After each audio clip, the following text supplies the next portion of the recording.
Welcome back to Channel Sport this morning. Now, before we go to the papers, action went down in the third round of the Carabao Cup, otherwise known as the EFL Cup. And some results: Arsenal 1-0 over Doncaster.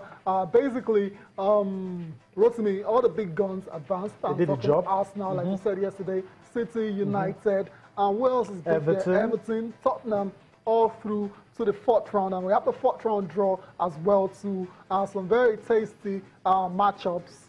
Tottenham, West Ham, London derby, Arsenal, Norwich, Bournemouth will take on Middlesbrough. You have Bristol City versus Crystal Palace, Chelsea, Everton is another tie there. That could be very explosive.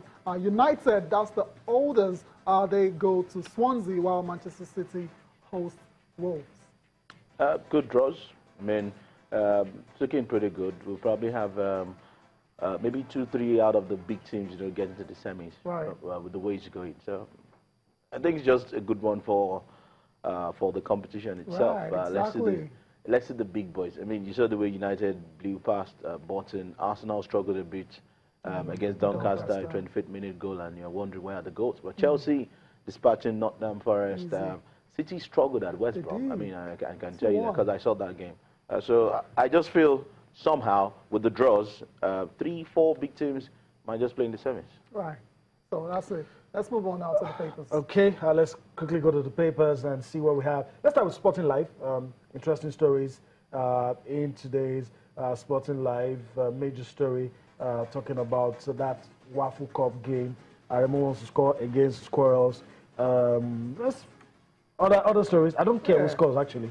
A lot of interesting stories. Abraham accepts to play for Nigeria. Maybe I'll allow you to talk about that. You seen him play. How many times have you watched him?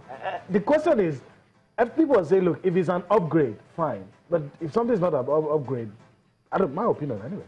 I was watching Abraham play last weekend, and someone said, this guy was playing for Nigeria. So I'm like, okay. No problem. Maybe in the next 2-3 years, he might come in at some point. Right. He can't be now, really. Of course, I had a chance to talk to Olaino in Uyo the last time. Okay. And it was like he can only advise some of his friends. He mentioned the likes of Tammy Abraham, Tom Murray, and some of them that I think he thinks it's better to fight for to get away to come play for Nigeria and not pitch your tent with the European nations and all of that. So maybe he's being talked to.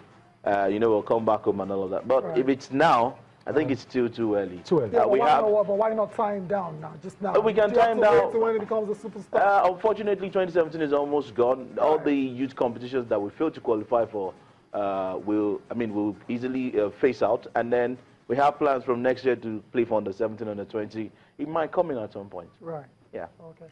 All right. Where do we go next? Yeah, okay, let's do complete sports now. It's all about Nigeria versus Benin. You have record books give Eagles edge over Zambia as well. So that's the World Cup qualifier on October the 7th. But this interesting one here. United offer Sanchez £25 million sign-on fee. I mean, this guy, any moment from now, will be eligible to start talking to other teams. He's going to go on a free. That's certain. What's going on, United? Sanchez?